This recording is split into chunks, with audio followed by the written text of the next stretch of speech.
What is up, guys? Welcome to tonight's video. So if you follow the channel, you'll know that last year I lose track of what year, what time, whenever was before whatever this happened.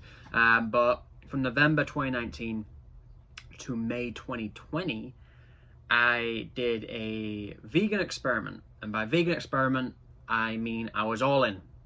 Emotionally attached to seeing horrific videos, what we do in factory farms, and how we treat animals, but not really looking at it from a scientific level of, yes, what that is horrific and disgusting, what we do in factory farms, but giving up meat is not the answer to health.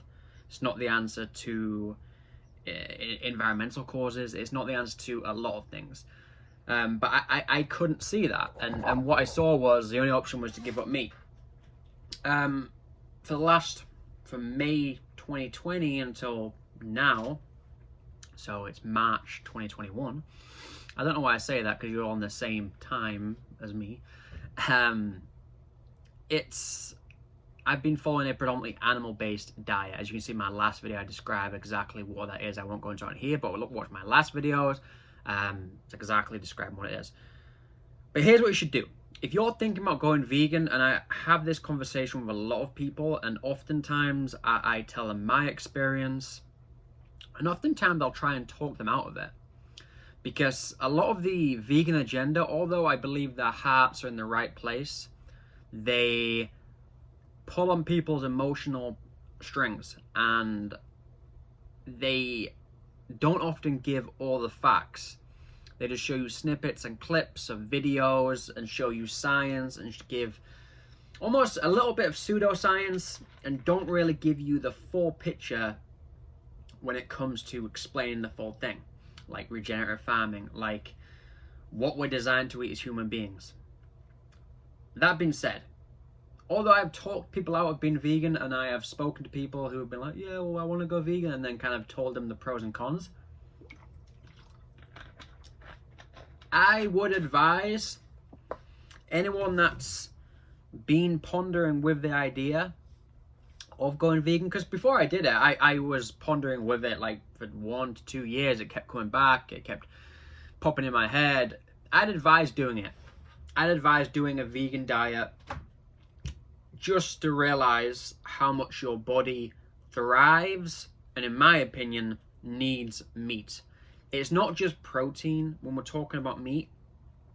It's the minerals, the vitamins, everything else connected to the meat that I would challenge you to do a vegan diet to then realize how much you appreciate meat. Because that's where my journey took me. I did a vegan diet to then realize, fuck, I really thrive off meat. When I did, I'm gonna say vegan a million times in this video, but when I did the vegan thing, my iron was low. The only thing that would bring it up was supplementation or eating red meat. My vitamin D was low. That being said, it's not a good argument, because you can be, especially in like Canada and the UK and this time of year, like everyone's vitamin D is low.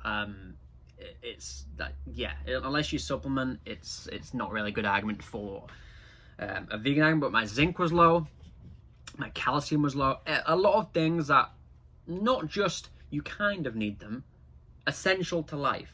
You need them, not like maybe that'd be great for you to add in as like a supplement thing. No, things that I need to survive were low and deficient in my diet. And as a nutrition coach, I had everything covered. I was supplementing with choline, supplementing with iodine, making sure that I was getting my selenium, manganese, magnesium, all my B vitamins, everything else. My iron was the highest it's ever been ever. It was like 40 milligrams a day, which the RDA is like 5 or 9 milligrams.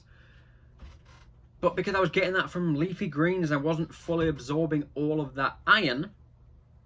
That wasn't the case. I wasn't actually getting 40 milligrams as I would if I was getting all that from animal foods. I'd be getting a lot more bioavailability from the vitamins and the minerals. But yeah, I would challenge you, if you're still in debate, go vegan. It's like when you're telling a young kid, you know what, it's not always about being big and muscular and whatever. Sometimes that kid has to go and get big and muscular to realize, oh, my joints kind of hurt being like this big, or this is not feasible forever. And even like Mr. Olympia is not the picture of health. So yeah, if the person that is telling you not to go vegan isn't giving a solid enough argument, or even if they are, you still got to do it, go vegan. Go vegan and then see how you feel, because that's where it set me. I had to go vegan to appreciate how much I need meat in my diet, and that sent me as well what the vegan diet gave me. And I always explain to people, and they say that's so strange that sent you to eat more meat. I only eat grass-fed meat now. Before, I just get whatever meat off the counter, whatever meat from the stores. I only eat pasture-raised foods. I only eat animals that have lived a ethical life, and animals that have eaten a natural diet to them. So before, like I said, I would just go to the store, grab whatever, and yeah. Now just sometimes, if I can't afford meat, I won't buy it. I feel like that's how we all should appreciate what meat is, appreciate what a life was given for us to thrive as human beings. And again, we're not told as children where meat comes from. I think that's why it's so much of a shock to us when we get older and we see these videos with stuff like social media, and we see what goes on in farms, in factory farms, and it's disgusting.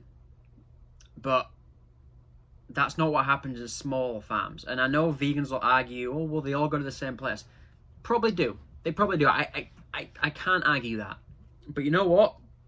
The death an animal would sustain in the wild would be way worse in terms of brutal getting fucking eaten alive by a wolf or whatever. That would be worse, in my opinion, than a quick instant death. But I'm not here to argue the point where vegans go back and forth. I'm here to say I appreciate meat more now that I went vegan for 6 months, that I only buy the best quality sourced meat. Before, I didn't know much about it. Before, I just ate meat because as kids we're just told a chicken nugget's a chicken nugget, steak is steak, that's that. It does, like, now I'm well informed, I've done my homework, I know exactly what it is, and I only buy the best stuff, and that's why I appreciate every meal. I'm going on now, but the main focus of this video is if you need to go vegan to get that out of your system, go vegan and then see how much you appreciate a meat-based diet back. See how much you appreciate having animal products back in your diet, because I guarantee for the most part you will. You may thrive on a vegan diet. You may be one of those rare people that goes and never looks back, ever. But for the most part, I see people coming back and really appreciating what animal products do for us. Thanks for watching, guys. I will see you in the next video. This is probably longer than I expected this video to go on, but whatever. You want me to do any videos regarding this stuff? I'm going to do more on nutrition like my last video, and this one, watch that too. Yeah, but thanks for watching. I'll see you then.